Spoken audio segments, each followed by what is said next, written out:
Now available in paperback and Kindle Unlimited. Isis, Escape from Transylvania. The goddess next door and John Haynes must escape a horde of vampires on the hunt in this horror-filled Isis series adventure. Get Isis, Escape from Transylvania in paperback and Kindle Unlimited today. I was watching a Kid Organic video and he was talking about the 2018 remake of Superfly. And in his video, he said that we need to boycott this 2018 remake of Superfly because it breathes brand new life into old stereotypes. Well, after watching the trailer that he presented in his video, I have to agree with him, and I have to say that we, all of us black people, have to boycott this remake of Superfly. And the reason why we have to boycott this remake of Superfly is because this remake of Superfly is nothing more than a minstrel show made for the 21st century. And this minstrel show made for the 21st century is designed to breathe brand new life into old stereotypes about black men and black women. And this minstrel show is designed to entertain white racists by presenting them with the image of black people they want to see and not who we are. Now, when it comes down to this 21st century Superfly, this 21st century Superfly is set in Atlanta. He's a drug dealer, he's a pimp, and he's got a stable of prostitutes, just like the Ron O'Neal character had in the 1970s film. And what this 21st century Superfly is designed to do is the same thing the 1970s version of Superfly was designed to do: socially engineer the idea in the minds of a generation of black men and black women that being a pimp, being a hustler, and being a criminal is socially acceptable for black men and black women, and that the lifestyle of a pimp and a hustler is something that a black person should aspire to and desire, just like the 1970s film did. Now, when it came down to the 1970s film, the 1970s film took advantage of a generation of young black males and young black females who weren't used to seeing their image in mainstream media. And because many black people had fallen for integration, they were looking for opportunities to see themselves in the mainstream media. And when Superfly came out, it gave black people an opportunity to see themselves on screen in a film that didn't feature Sidney Poitier playing, one of these respectable black males who was always standing up for himself. No, it gave them a different image that they thought would be more modern and relatable.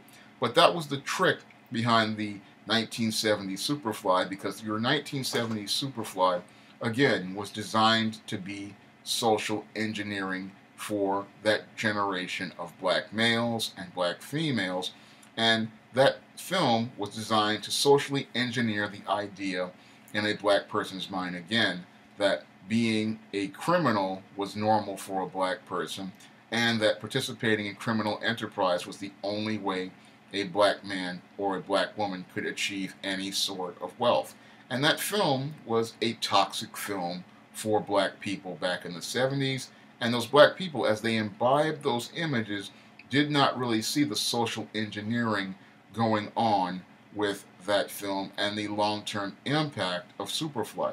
Now, in 2018, I can clearly see what these white supremacists are trying to do with this 2018 version of Superfly. And what they want to do is socially engineer these stereotypes and have people buy into those stereotypes for the next generation. What they want to do is have these black kids out here believe that pimping is normal, being a prostitute is normal for a black girl, and they want to try to socially engineer these ideas in the mind of a fresh young generation of African American children. And that's why we do desperately need to boycott this film, and we don't need to watch this film, because this film, like many other films over the last 17, 18 years, are designed to promote images and ideas designed to degrade the black image, and it's designed to degrade black people, and it's designed to promote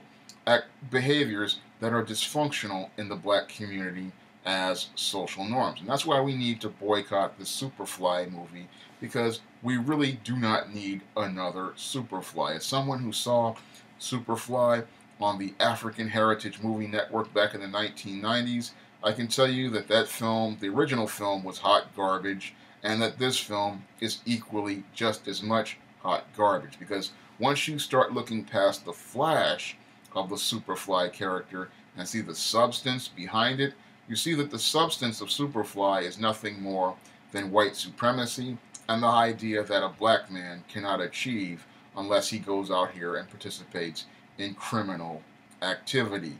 Now, that's a stereotype that white liberals have about black people, but it's not who we are. And because it's not who we are, we cannot go out here and support films that promote ideas, that promote racist ideas about black people. It's already bad enough as it is out here for young black men, and having a Superfly movie out here doesn't really help improve the quality of life for young brothers out here. Because when you look at this Superfly movie, of all the movies that black people could have remade, movies that could have explored the human condition, movies that could have explored the black experience, someone decided to put money behind this minstrel show. And the reason why they put money behind this minstrel show wasn't because they wanted to see a quality version of this film made, because Superfly was never a quality film. Neither was the sequel, Superfly and TNT, which was a dumpster fire of a film, because I saw that film on African Heritage Network as well. No, this film was made because white supremacists want to get entertained by black people being minstrels and promoting minstrel images and the images they feel comfortable with. And what they wanted to do was socially engineer another generation of black people to buy into the dysfunctional concepts that literally destroyed 2 generations of black people. Because after many people watched that Superfly movie, they aspired not to be doctors, lawyers, engineers, scientists, or business people. No, they aspired to be pimps, hustlers, and number runners, and that became the social norm in the black community. And when I look at the original Superfly and its impact on black image, I really shudder about this film, because the original Superfly literally poisoned the image of black people, because those black people were desperate to see a black image in the same way people of this generation are desperate to see a black image. Because when it comes down to media primarily, we don't get to see many black images out there, and most people flock to see the few that are out there, not understanding that these images have a social impact on the mind, and they can change our perception of the world around us. So that's why we have to be careful about what type of images we feed ourselves and feed our minds, because these images can do lasting damage to us. Because if we see images like your Superfly of these pimps, these hustlers, these thugs, these images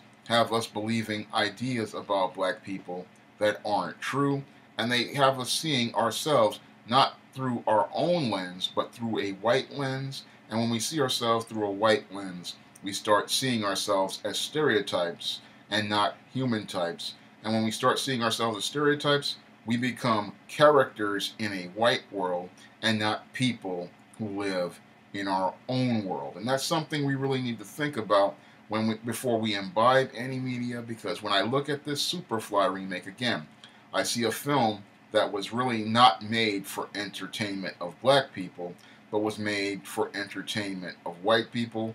And I see a film that was designed to be all about socially engineering ideas in the minds of black people, something that was designed to destroy black people. And that's why I'm making a video about it, because this is a film every black person needs to make an effort to avoid, because the images and ideas in this film are cancer.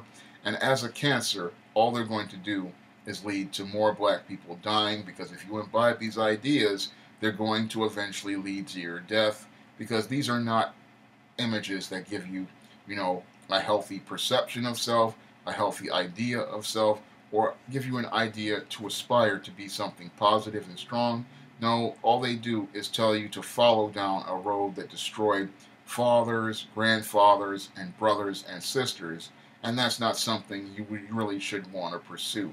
When it comes down to this Superfly, there's nothing fly about it in the 70s, and there's nothing fly about it now. All it is something that is toxic, and because this film is toxic, it's one that brothers and sisters desperately need to avoid. Now, if you want to see some positive images of African Americans, you can pick up some of my SJS Direct books like The Temptation of John Haynes, which features a black CEO, or you can pick up some of my other SJS Direct books like the ISIS series and the E-Steam series on Amazon.com by clicking the link in the description box. And if you'd like to see me make more videos like this, you can donate to my Patreon by clicking the link in the description box. That's all I have to say for this video. You can comment, rate, and subscribe. Now available in paperback and e-readers, E-Steam Ascension, The Devil's Diva reaches a turning point in her life with this powerful E-Steam series story. Get E-Steam Ascension at online booksellers today.